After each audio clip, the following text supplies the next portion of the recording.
everyone, and welcome to this Human Capital Watch webcast brought to you by the Conference Board.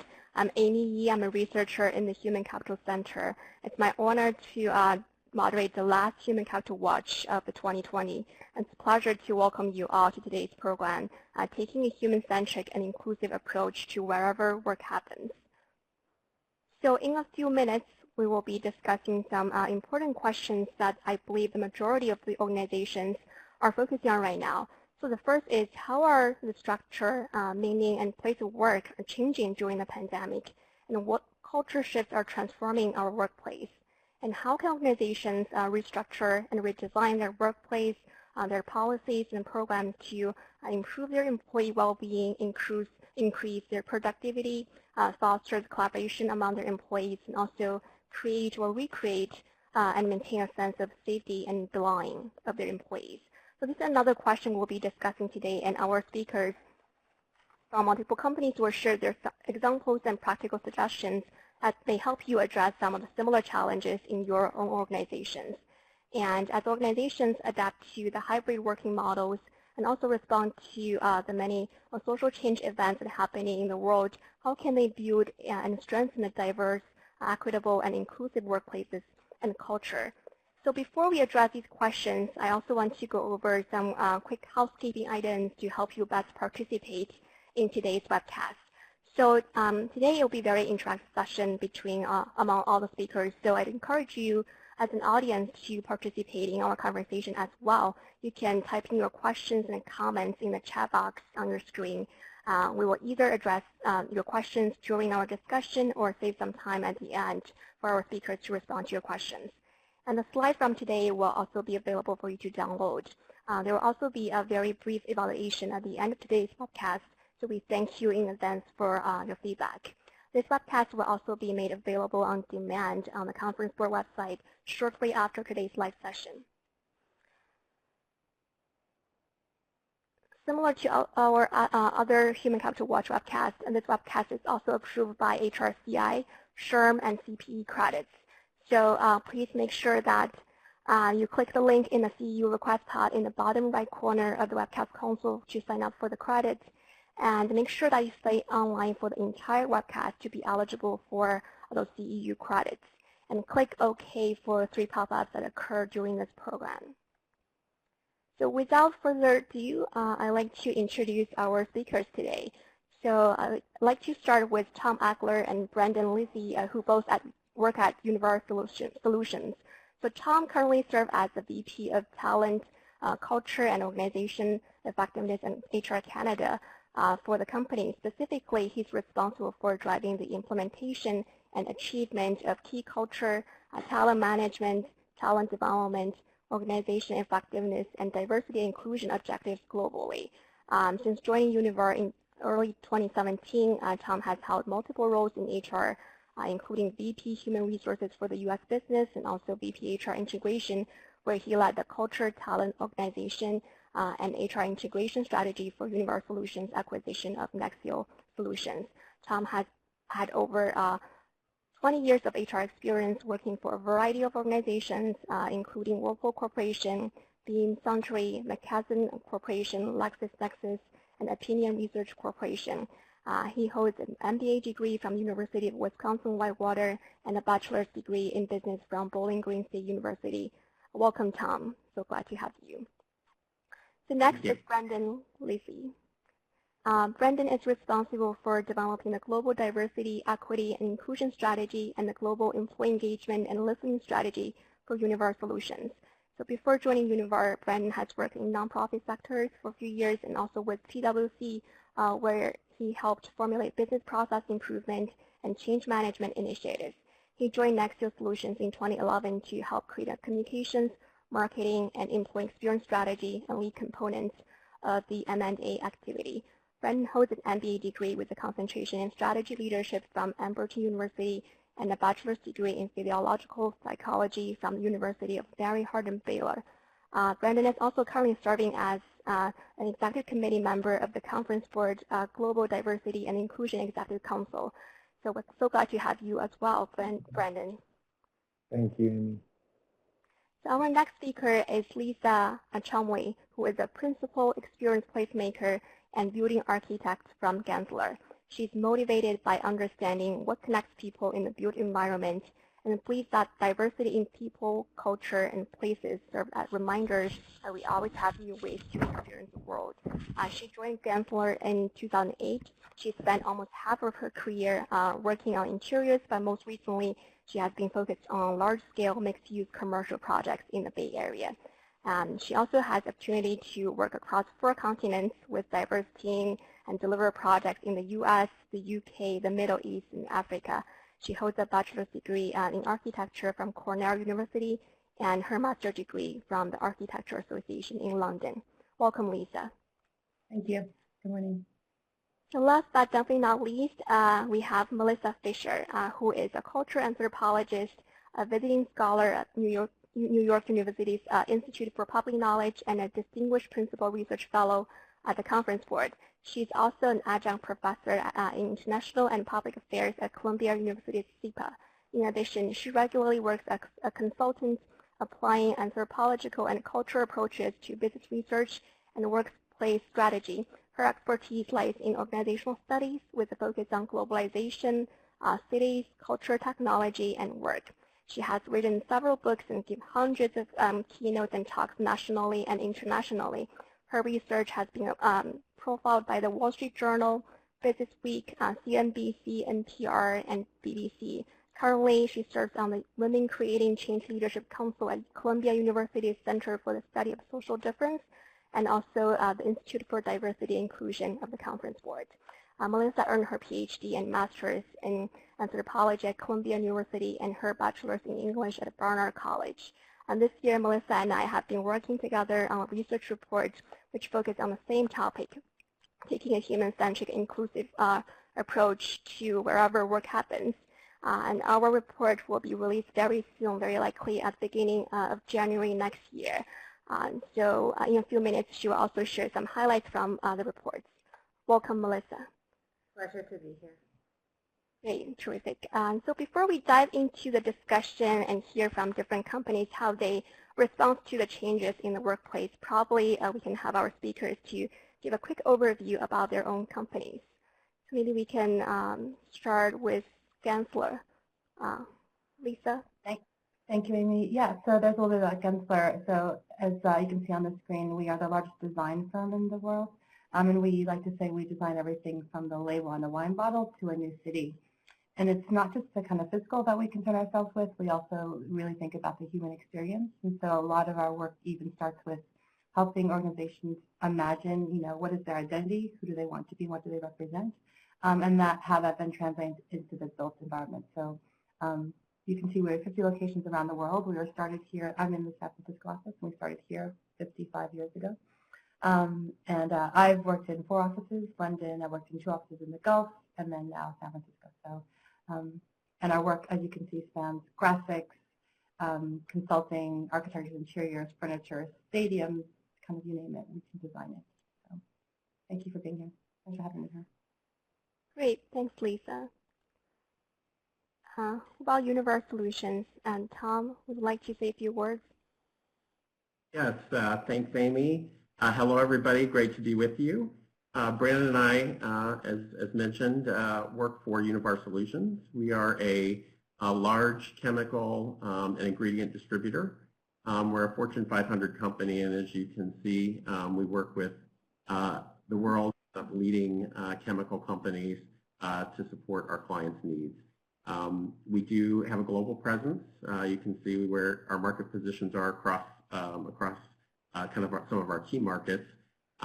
We have about a little over 10,000 employees, again in 31 countries, and a pretty significant presence in terms of our capital and distribution centers. So great to be with you, and look forward to our conversation today. Thanks so much, Tom. So as I mentioned earlier, Melissa will share some top findings from our recent research. So Melissa, would you like to take a few minutes to share some cultural trends that impact work? Sure, thank you, and it's great to be here, everybody. Well, we all know that the global pandemic has really unended and created systemic change, including a revolution, really, in the ways and the places that we work and the meaning of work. I think it's for the first time in modern history that work and family life for many people are taking primarily place in the home, not always, for frontline workers. Yet despite the switch to remote working and indeed forecasts about media saying that the office, at the end of the office, we find that that's not necessarily the case. And our research finds that there really hybrid working models are at play. Businesses are thinking about how can we engage so that our employees are working at home, working in third spaces, coffee places, headquarters, and so forth. Now, as businesses move into new ways of working, we think it's important to take a human-centric approach, really thinking about how people are going to be involved in the redesigning, the rebuilding, and the reimagining of the workplace experience, whether it's in digital or in physical space.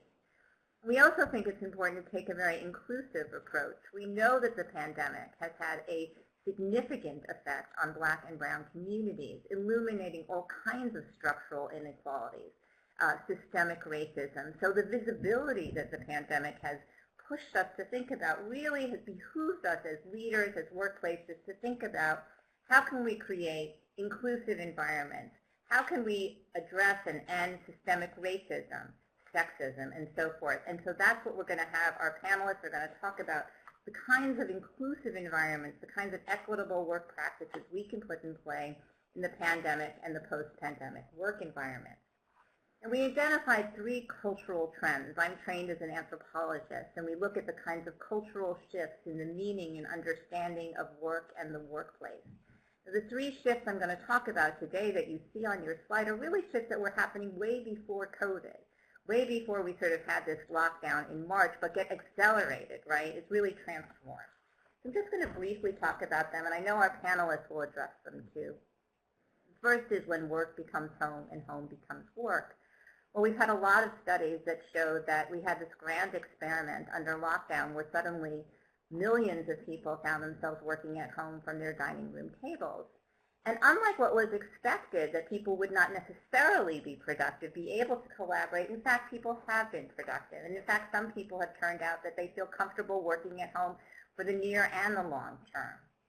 However, there have been some kind of trends that we see 6 months out, 9 months out, right? People are becoming lonely. They feel depersonalized. They don't feel part of a workplace culture by being at home, right? So there are kinds of issues at hand. When there are kinds of socioeconomic differences, if you don't have access, right? Regular access to the internet has been an issue for some workers. We know that with women and working parents in general, whatever gender or sexuality they identify with, are finding it hard to sort of take care of kids at home who are logging into the internet, right? Studies have shown that suddenly all the kinds of progress that we had towards breaking glass ceilings in the last couple of decades of research that's close to my topic that I've written about look like we don't even know what's going to transpire. So it's important when we're thinking about to have a national and global conversation about the material, the digital infrastructures that have been created to support people. And I would add that it's important to think about the support structures of care infrastructure. And broadly speaking, we also need to think about if we're going to be working in multiple places, right, the coffee shop, the headquarters, the hub, how are we going to seamlessly put these work experiences together for employees to work together as teams and collaboratively, right? That's what we need to think about. So today, some of the questions we hope our panelists will address is, what does it mean to have a work experience at home that's comfortable, that's productive, and that a person feels still part of the culture? So when work becomes home and home becomes work. Our second shift is, again, another shift we've been seeing at play before the pandemic. And that's the kind of shift that goes before the idea of moving from a kind of personal sense of wellness to a social or community form of wellness. We have companies now sort of have boasted for a while, you know, yoga classes and mindfulness, a lot focusing on the individual, right? But we know with COVID the importance of our health practices, mental and physical health practices, wearing a mask really make an impact on who we are interacting with, on our community. So we're really seeing a systemic shift, a cultural sense of a collective sense that we have a form of sharing in our wellness. Now, this idea of social collective wellness isn't new either, right? It involves really the importance of nurturing and building healthy relationships at work and at home. And social wellness translated into the workplace can mean many things, such as the recognition that the interior physical environment and the digital environment can be a catalyst for social connection and well-being. It can be a catalyst for social disconnection and sort of unease. And we need to think about how can we create these environments to catalyze social connections and nurturing connections. So the last is looking at building an inclusive culture everywhere, right? We've had a long time talking about diversity and inclusion for several decades. The question now becomes, as we move more into weaving between material and digital space, how can we think about more inclusive environments even in the digital kinds of environments? Yeah, I'm an anthropologist, and anthropologists, for example, a colleague of mine looked at how open pit cry trading on the trading floor in Chicago, which was all the people moving their bodies and the little winks that said that they were trading, in the 90s had to be put into computers, and suddenly people were sitting down, their computer eyes on the screen, and the designers had to figure out how were they going to create what had been a habitual way of trading with bodies to being on the screen. And it turned out it wasn't a straightforward process, right? It wasn't as easy as just doing it. And I think all the businesses now are trying to think about what are the platforms, what are the kinds of software, what kind of AI can we create to create and mimic and even perhaps enhance the kinds of social connections that we did when we're at our desks or at the water cooler or we're behind. And again, just to remind and to close with this, it's so important to think about creating inclusive spaces, right? Thinking about where people are sitting, how people are participating, right? So that the woman of color is not necessarily when she gets back to the office, and now we're talking about digital space, that in social distancing, that she's not the furthest out from the head person and she's going to be left out. There are all kinds of really small things that companies need to be thinking about. And so what I really want to do now is, having given you a little bit of a snippet of some of our findings, is to turn to our expert panelists and open up with a kind of question just to start off the conversation. So we know now a little bit about each of your organizations. Can you tell me a little bit about how in the wake of COVID, your organizations have restructured and redesigned? And I'm going to add, and I don't know how much it will have impacted you or not, maybe you can speak to this. We've sort of had COVID, and then we had the killings, the murder of George Floyd in June, and sort of a recognition and national reckoning and resurgence of Black Lives Matter. So perhaps you can speak to the multiple impacts of the recent 9 months, and perhaps even before that, have had on your organizations, your response, your redesign, your restructuring. And I'll open it up to the panelists. Thanks. Tom, do you want to start?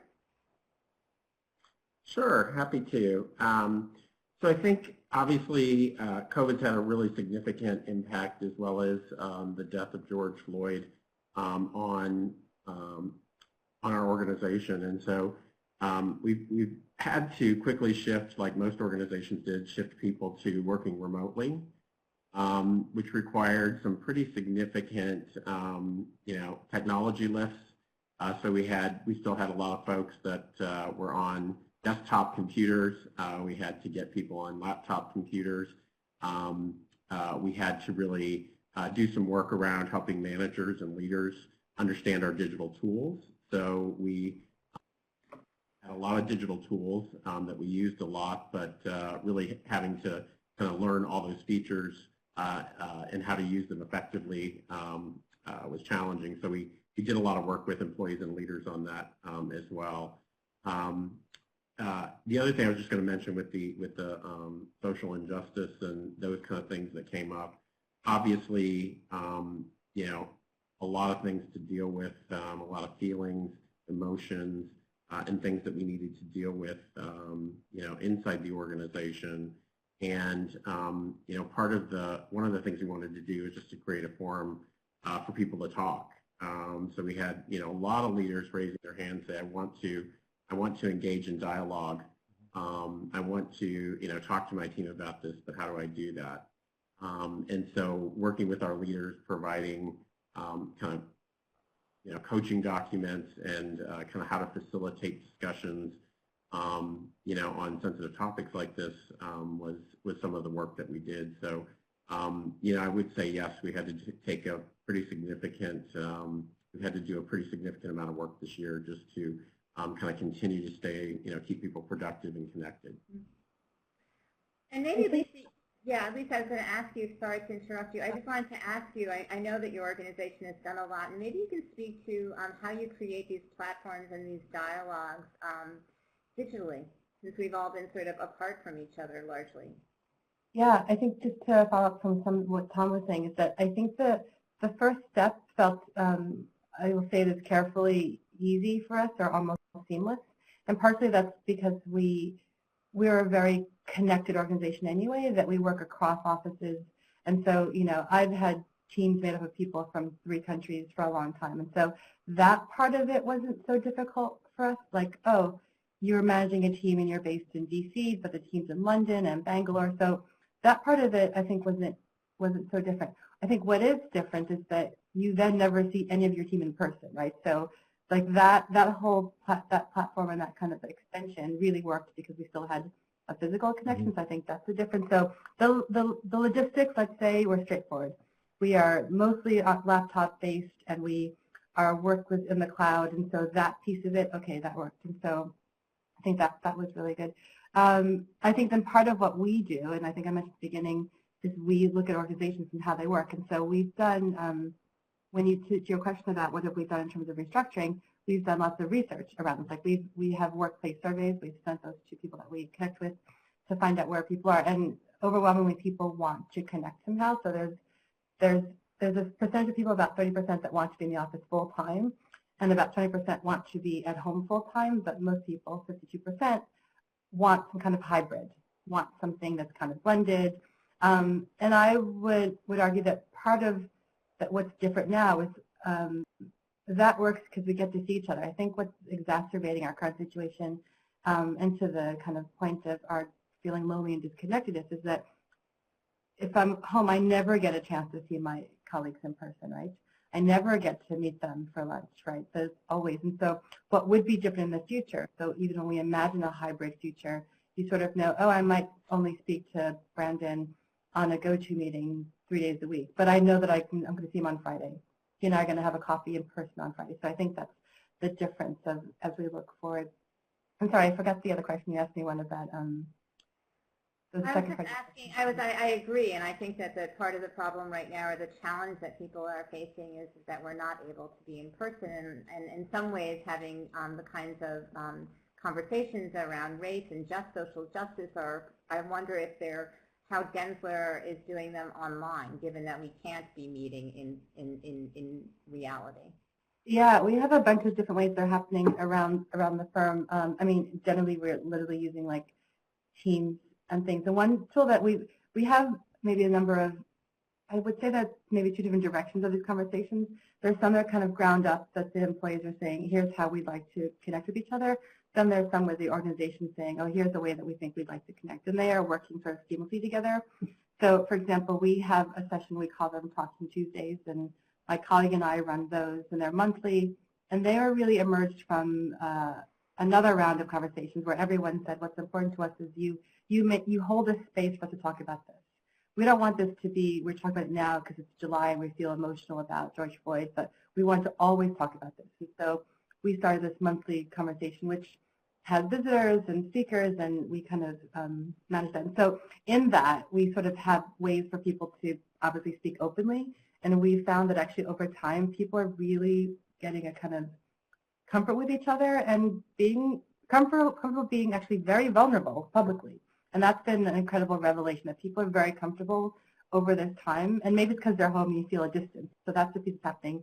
We also always accommodate a way for people to communicate anonymously on those calls, and so people who want to participate but not announce themselves, there's those ways. And so those have been really great conversations, and lots of people come to them. That's kind of one thing. And then what we then have, if that's the one that's kind of, let's say, run by my partner and I, then there's another one we call the after party, which is then kind of only organized by staff, which is sort of If you couldn't make that session, you want to talk about it more, there's a lunchtime conversation that's a little even more personal and less organized. Let's put it that way. So there's a kind of organized, promoted thing, and then there's a kind of, you know, guerrilla like quick session that happens afterwards. And so I think that's one piece that we've really committed to constantly having the conversation. And I think we've sort of just made it clear that it's important that this is everyone's job. I mean, what's great, one of the hats I wear is I'm on a global race and diversity committee and a regional committee. And so I guess there was a fear that, oh, that means everyone's expecting me to always bring this up in meetings. And what's actually been great over time is that everyone realizes it's everyone's job to talk about this. And so it sort of permeates every conversation. We're talking about staffing or how something's moving on, and someone else will say, huh, look at that team makeup. Have we thought about that? So I think that is a way that we've just made it expected and acceptable that this is a part of the conversation. I think just one last point to go back to kind of COVID and George Floyd and just social justice, that for us, I think it's that they're inextricably linked, right? I think we were all home and could no longer look away. And so I think we would be in a very different place if, unfortunately, I guess I should start with, I think, unfortunately, I don't think we'd be where we were not for COVID. I think, sadly, George Floyd would have been another Black man that was killed at the hands of the police, and we would have said, oh, I have to get my kids to soccer practice. Like, it would have, you know, glazed over. Might have been some protesting, but I think everyone's home, no one could look away. We have a very different situation. Yeah, I can see Brandon nodding your head, so maybe you can talk about, I'm gathering that this sort of rings true what Lisa's saying. You can speak to what Univar's been doing too.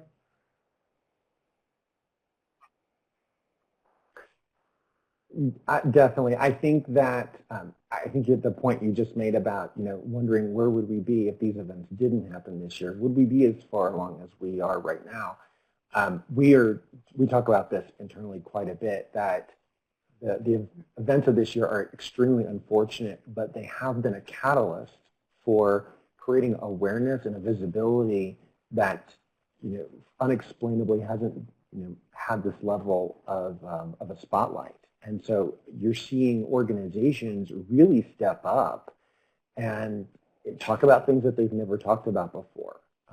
And this has been true for us as well. In this particular industry, it's still a very conservative industry where work and your personal life have largely been separate. And just this year, as a result of the events, you know, we've taken some pretty public stances in advocacy, things that the organization in large scale, the industry has never said publicly before, has never taken a big public stance on, and we're really kind of pushing the envelope on that. And it's because of the support that we have from our leadership and how committed they are to making sure people understand, you know, what we're trying to build for our own culture is a very inclusive environment for everybody. And we're not just going to sit back and watch events unfold. We're going to take steps and take action to make sure that we're at least creating a space here within our own walls and within the interaction we have with our customers and our suppliers that is very inclusive and where everyone feels valued. So I think, you know, Tom mentioned, you know, we very quickly kind of pivoted as a result of the impacts of COVID. I think we calculated in less than 15 days, we took 5,000 employees into a remote setting. And unlike Densler, where a lot of, you know, pretty much everyone's on laptop and you can kind of be remote, we're not like that. That's not our organization. That's a large chunk of our employees, but we also have employees who are, you know, had desktop computers. Those had to be quickly converted to laptop orders, images set up by our IT, and dispersed out to those employees so that they could leave the office setting and help us keep our business running. And then, of course, our frontline workers who are working in the facilities all around the world, our truck drivers who are out on the road, you know, trying to navigate in areas where there's social unrest safely, you know, and get back to the facility. You know, it's been incredibly challenging. So we have very much a very mixed and a hybrid kind of approach. So we've had to look at the impacts and the culture and the infrastructure we're creating in multiple dimensions. Right. For us, it's not a one-size-fits-all.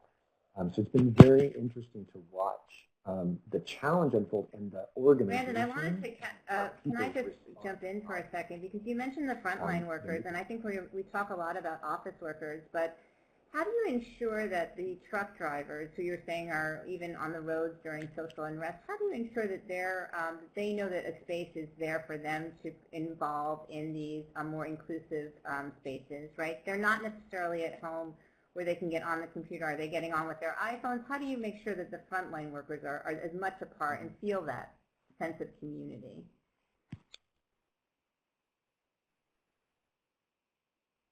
I'll say we're definitely still working on building that sense of community, but one of the things that we did earlier this year, we sort of accelerated a lot of strategy around our communications, and we kind of retooled the information we push out, created more digestible forms that are easier to see on mobile device.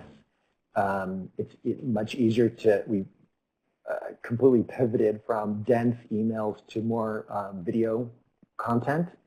And then we launched internal social media. It's something that part of the organization had done previously, but over half the organization had never really done before. And that has really taken hold, and kind of surprisingly, we do have a lot of our drivers and material handlers participating in those things because they can access it on their personal device, a smartphone, within the firewalls through multi-factor authentication.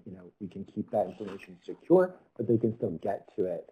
And then in some locations, not many, but we've started, particularly in Europe, rolling out digital signage in these facilities where we can take information and create interactive video content so they can kind of see what's going on and know what to participate in. And so we've encouraged all of our employee resource networks to kind of think about that, think beyond just, who sits at a computer all day, think about the times that they're scheduling events, creating more on-demand content for people like our truck drivers who are out most of the day and after lunch at the end of the day. So we're taking, those small steps. Lots of additional plans going forward, and this is a key area. We work very closely with our supply chain and operations leaders in North America and globally to address this. It's kind of one of the biggest things we're looking to close the gap on. Amy, do you have a question? Sure, yeah. Thank you so much, Brandon, Tom, and Lisa. It's very incredible to hear all those amazing initiatives your organization has taken to connect a very highly distributed workforce and also respond to all the social unrest and events happening in our life. And also it's amazing to hear that in 15 days you just help the in-person workers to work effectively basically from their home. So I'm just curious, a quick follow-up question, as Melissa just talked about at the beginning, that when work becomes home and home becomes work, that we heard from the conference board survey participants that their productivity has increased, but we also realized many of them have been working longer hours, and which has impact on their well-being, both physically and also mentally. So regarding the well-being topic, I'm just curious to hear what Gensler and Universal Solutions have done to help improve that, sustain the well-being of their employees. Any specific initiatives or programs offered by your organizations? Yeah, so I can I can chime in on that. Couple of things come to mind. I think you're right. We definitely in our surveys also heard from our employees that they feel like they're more productive. For a lot of folks, because especially those folks that had the ability to work from home, I think that's true. But you highlight a really good point that we've also, heard from our employees about the challenge of kind of splitting work and life. And so a couple of things that we've done on that front. One, we've really encouraged people to make sure that they're, taking their time off. So, obviously we got a lot of feedback like, hey, I can't go anywhere, I can't do anything, but we really have tried to emphasize the importance of that time away from work and time away from, your computer and the hustle and bustle of our lives when we're kind of connected almost 24/7, right? So we really, encourage people to make sure that they took advantage of that time. I would say we've also taken steps to connect people with resources. Our employee resource groups and networks. So we've had people connect through there to share experiences. Our women's group, so how they, sharing best practices and things that people are doing, and also kind of keeping that connection that we talked about that's really important. So having a forum for people to share those kind of things. We've also leveraged our employee assistance program to help support people. So they've got places to connect for professional help if that's important. And then I'd say we've also really tried, and I saw some of this in the comments.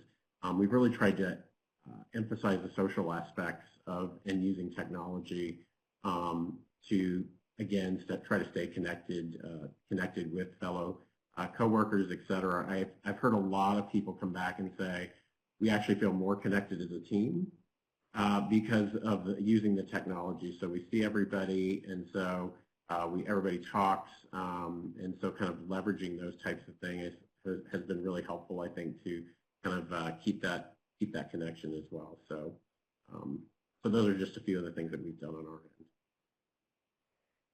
Great, thanks, Tom. Yeah. Brandon, Lisa, anything to add? Just saying, we did a lot of the same things. I think your point about kind of really reinforcing our employee affinity groups, reminding people to, how are you forming communities, with people that you work with. So I think that was a strong piece. As a kind of really very specific thing about how we're making people more comfortable, there was a kind of mass loading program of screens and chairs and a budget given to people to kind of improve their physical space, mindful of, at first when everyone went home, and yeah, it might have been more straightforward because we had laptops, but then we did have people who, a colleague who was literally working on his bed because he didn't have a table, he didn't have a desk at home, right? So most of us didn't ever work from home, and so there was a kind of, that was a second adjustment of, oh, now, I'm working from my dining table as it happens, right? But I think some people didn't have chairs or literally didn't have a surface, so that was a second round of, oh, right, because this isn't going to be just 2 weeks. I think when we first went home, we thought, oh, this is going to be maybe a couple weeks, but that became apparent pretty quickly that it wasn't a few weeks. I think that was the piece of it. And I think I agree with Tom's point about people feeling close. I think there's sort of two things happening, and someone mentioned it in the chat as well, that what we've lost is the casual encounters, and I like to just throw invitations on people's calendars, and then when they join, they're like, what's the agenda? I said, there's no agenda. We just bumped into each other. Let's pretend we just bumped into each other. And so that's been fun, actually. Just as a funny tool to get back to just the random encounter. But that people do feel a bit closer, and maybe it's, I've felt that it's that people have their guard down a little bit because they're home.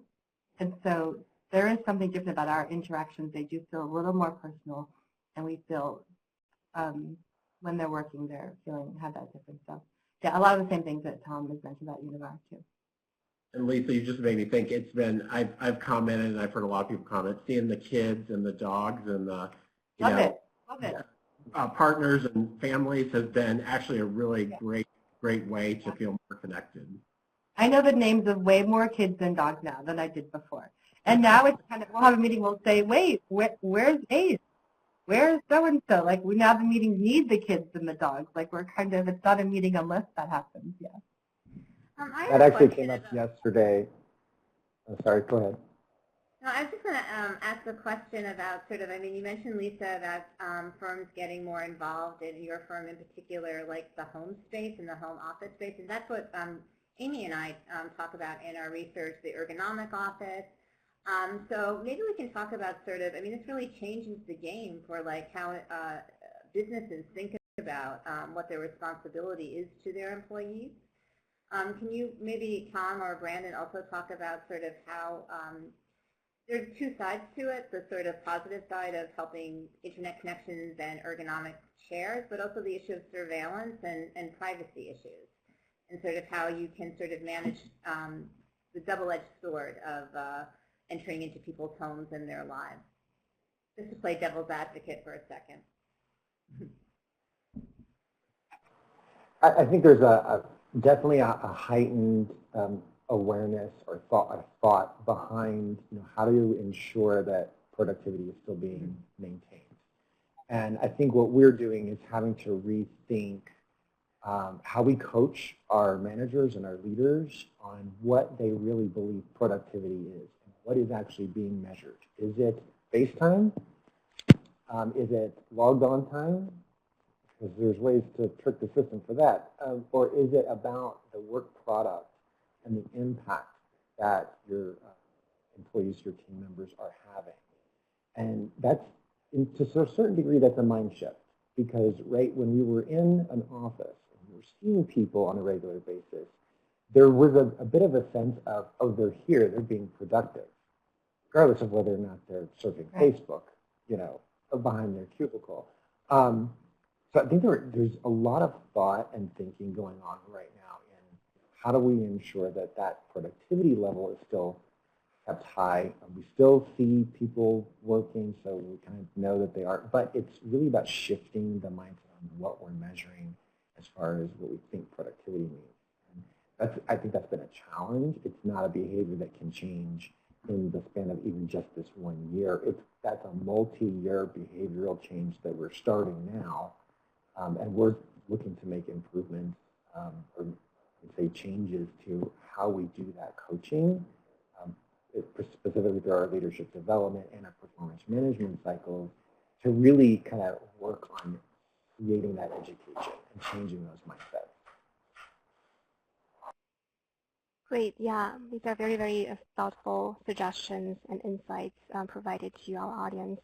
So actually I want to shift gears a little bit because some of you mentioned that actually remote work helps you employees to create social connections and also helps employees to feel personal and belong to the large community. So there's some silver linings of definitely the COVID and the pandemic. So I also want to know how the COVID has kind of influenced how you perceive a talent, like where to attract talent and what types of talent to recruit. So does it affect how you think about the talent pools and things like that?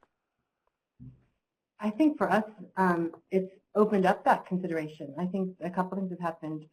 It's made us realize we actually already had some people that were already remote, not huge amounts, but we did have some staff, typically in support services, like let's say accounting and finance, who might be living in one place and supporting another office. So we already had that. And I think now we are realizing, that's a larger group of people potentially. So that's one piece. And the minute you do that, you suddenly realize that the way where you're looking for staff is no longer your city or your region, but if you're looking for an accountant, they could be living in Iowa. It doesn't matter that we're a San Francisco office or DC or any one of our offices. So I think it completely opened up. It opens that up of where we're looking for people. And it definitely doesn't mean that we realize that all jobs can be remote 100%. But we've definitely realized that some jobs can be. I think even if I just think of the Bay Area and the reality of housing prices here, that it could also mean that if we imagine in the future we do have some kind of hybrid version, and we have 3 offices in the Bay Area, that there might be people who live further out who maybe didn't originally think of working for us because they didn't live, in a kind of easy commuting distance from our office, but they think, well, I only have to go in 2 days a week. I could live in Sacramento and commute in 2 days a week, right? I wouldn't have wanted to do that. So I think it has a kind of larger idea about your catchment area that some jobs go remote, and then even in your regional thing, I think it allows us to just have a broader view. And that, I think, for any number of reasons, I think of people with any number of physical disabilities who maybe were pushed out of the job market suddenly, and they were likely arguing for years, of course I can do this job, I just need to do it from home.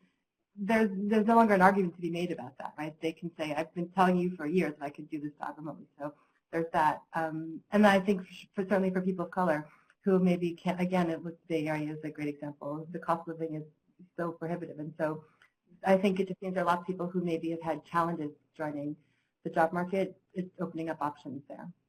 Lisa, are there recruiting practices that you can change? I mean, for example, how does one, recruit on a more national level? How does one think about, to your point, people of color, finding them, ensuring that they are being recruited, that you're finding that talent, that you're making that talent feel comfortable once they have been onboarded and they're out in, 2 hours away? How do we sort of integrate all this and build on what's already a very hopeful step?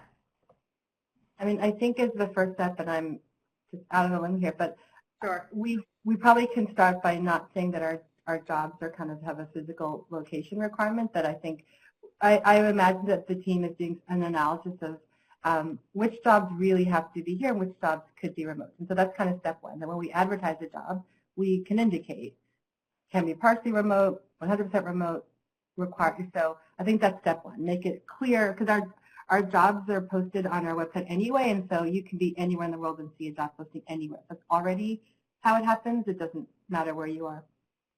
I think step two, your question about, I think there are any number of professional organizations that are kind of focused on a different segment, whether it's Latinx or women or Black. So I think we need to do a better job of cross-posting effectively, right? So I think the idea that, oh, I posted on my website, and so that means everyone can find me, I think there's a realization of if you're really trying to find a certain kind of person, you might need to do a little more focused advertising effectively, right? So I think that has changed. But I think that goes back to issue number one of then you decide, okay, where do they need to be? And to your last question about, we actually have onboarded a number of people since we're working remote.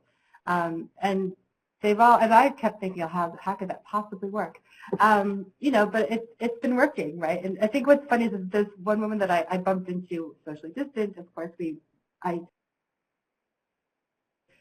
didn't expect to see each other. And I said, wait, aren't you so-and-so? But we'd actually never met in person. And then she said, how did you recognize me? I said, well, you look the same as you do on a screen. So I think that that it's been working. I think the social, we do have a number of social events, and so it's not ideal or perfect, but I think it's been working, and people haven't felt removed. Well, I'm curious about, yeah. Sorry, Tom, I just wanted to ask, because I'm watching our time, just one more question, and then please feel free to add what you were going to say. But, I know from my own research and book about Wall Street women how important the mentors were, especially to women who felt sort of, like strangers in what was a white male-dominated environment. It still is to some extent. How do, to Tom and to Brandon, I guess, how do you create mentoring programs and in both digital and material work environments, in these hybrid work environments? I'll go to Tom because I know you had something that you wanted to add also. Yeah. I was just going to say, and I think it's a good build to that question. I think kind of building off what Lisa mentioned, it's also, helped us think more about talent globally. So, in our own organization, so where can we plug, where do we have opportunities, and maybe we thought that role had to be in a certain location. Now I think we've said, hey, we are more open to thinking about, people that may not be, mobile at a particular time, but they're the right talent. How can we, tap into some of those folks as well? So with regard to mentoring, I would say we haven't quite gotten to a place where we've done have a formal program in place.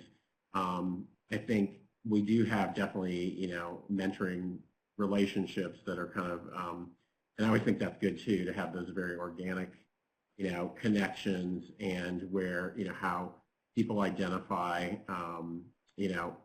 folks that they, want to mentor and people that they see potential in. We've definitely encouraged that, and we do have that.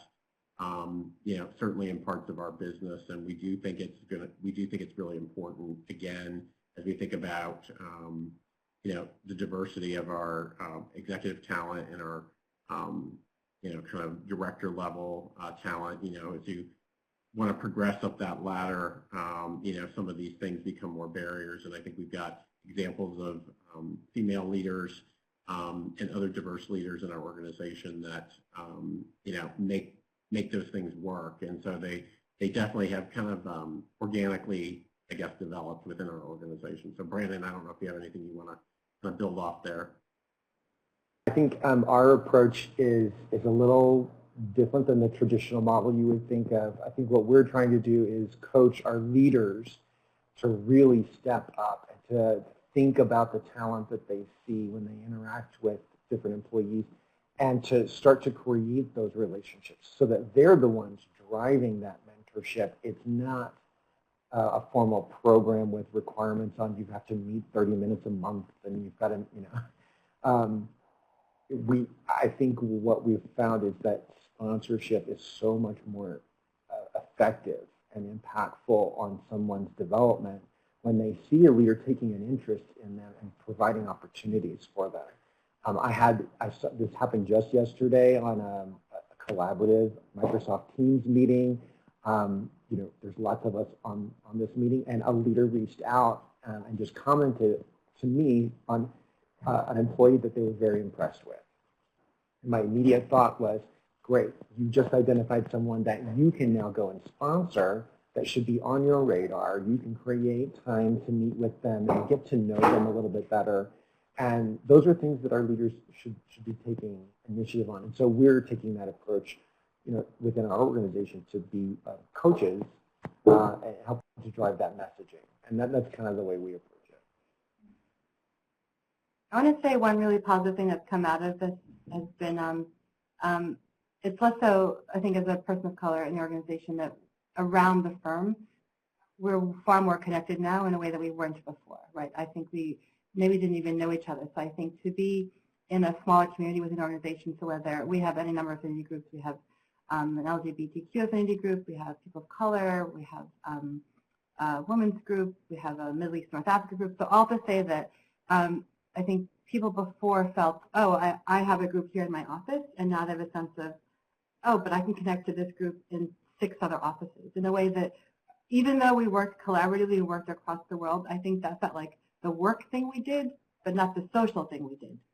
And so I think that's a huge idea now to have developed a community of people that are like you, that are across the world. So I think for us, the difference has been an understanding that the social can be broad and across office, and the connectivity. And then to the point you're asking, the mentoring.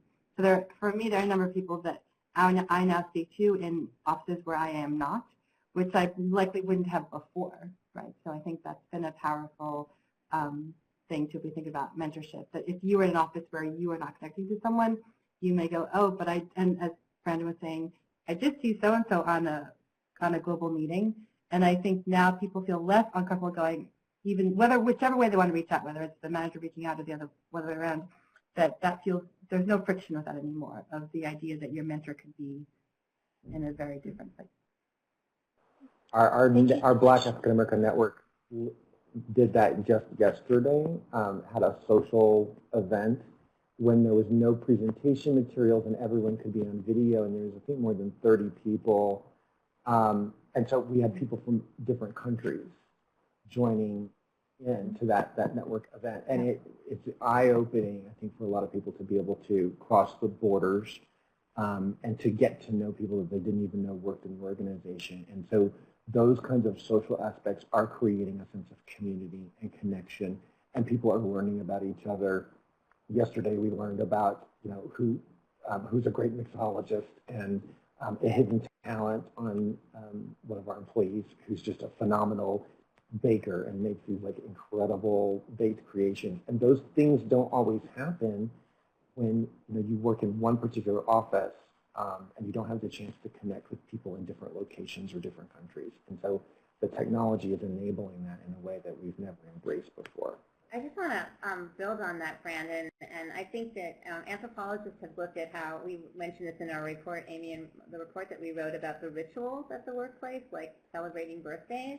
But I love the idea of digital rituals coming up and like sharing things, and that we're sharing things about like what we're cooking or what we're doing, And that connects us, right? I mean, that's a human kind of social connection, and it'll be really interesting for researchers, but also for people at the workplace to think about what are the kinds of spaces, the activities, the rituals that we can invent, that we can both facilitate with digital tools, but also to see what employees are doing sort of spontaneously. I mean, people are just so creative. I mean, I think one of the most amazing things that came out of this, that is coming out of the pandemic, is the enormous creativity and innovation of individuals, of people working together in firms, both of your firms, and I just think it's spectacular. I see we have 2 minutes. I'm going to give it over to Amy. If there's like one question maybe we can take from the audience.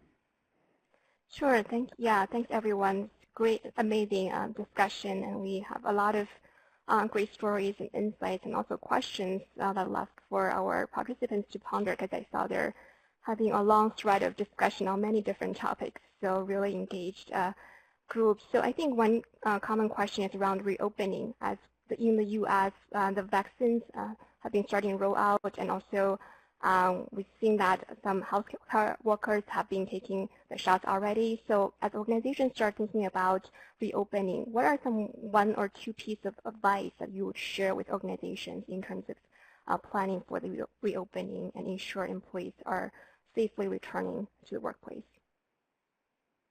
Maybe just 30 seconds, a minute. A couple of things I would say there is we've really looked at, we tried to say where would performance be enhanced. So instead of trying to bring everybody back, we said, hey, there's certain roles and groups of people that performance is enhanced by being in the office. And so we've tried to look at that. So I think, taking a look at it through that lens is really helpful. The second thing I would say is, we've got to meet people where they are. And so we've got to be, we've done, training and development with our managers on, how to address some of these concerns that employees have, and again, making sure that we're connecting them to, appropriate resources, or that we've got, ways to talk about it versus again saying, no, you have to be here on this day. Really, again, trying to work with people to meet them where they're at, because everybody's got a different situation. So just a couple of points from my perspective. Thanks, Tom. Brendan, Lisa. Yeah, and I would just say don't expect vaccines to be the magic pill that's going to get us back to the normal. That concept of the normal or traditional way of working is completely gone. So if you think about trying to grow and winning for exceptional talent in the future, you have to really take this year as a lesson learned in how we engage employees and the kinds of work that we're offering and the culture and the environment we're providing. You have to completely rethink that for the future going forward. Well said. I think the couple things I would add to that is that definitely in terms of what we're doing for our clients and for ourselves is really asking the question of what does the office need to be now? But now that we know that it's not just a place for working, it really is, it has an important kind of social connectivity hub. And the other thing, which is another thing that we're talking about, is that in terms of employee engagement and recruitment, that kind of policies are the new amenities, right? That what are you doing around working from home? What are you doing about social justice? And so those things become important. But completely agree with all the things that Tom and Brandon said about meeting people where they are and kind of safety being step one, that no one being forced to go back to work. And I absolutely agree, Brandon, that the vaccine, A, is not going to be a silver bullet, and B, is not going to be kind of tomorrow. So we're in this kind of in-between zone for quite a bit to come. Great. Thank you so much. Thanks, Lisa, Brandon, Tom, and Melissa. This is amazing discussion. I'm sure that our speakers have learned a lot from you and your organization, so thank you so much for your time. So in the next 2 minutes, I'll give a very quick overview of our upcoming webcasts and programs at TCB. So next Human Capital Watch will take place in January, on January 19th. We'll be featuring our colleagues Chuck Mitchell and Rebecca Ray on our annual C3 Challenge report. We'll hear from the C3 leaders regarding what their basic challenges are for 2021 and what actions they will be taking in response to those challenges. And Human Capital Insights is a podcast series brought to you by the Conference for Human Capital Center. So There are a variety of podcasts on HR topics that you can go to our website and also register for those podcasts and listen. So last but not least, as this is our last Human Capital Watch webcast of the conference board this year, so on behalf of the digital media team and also the conference board, we want to wish you a very happy holiday and also a wonderful new year ahead. We have started planning for a lot of programs and topics for the new year, so we look forward to seeing you in 2021. I hope you can join a lot of our live webcasts and series. So happy holidays and happy new year and stay safe. See you next year. Thanks again, everyone. Thank you so much. Thank you. Thank you. Thank you.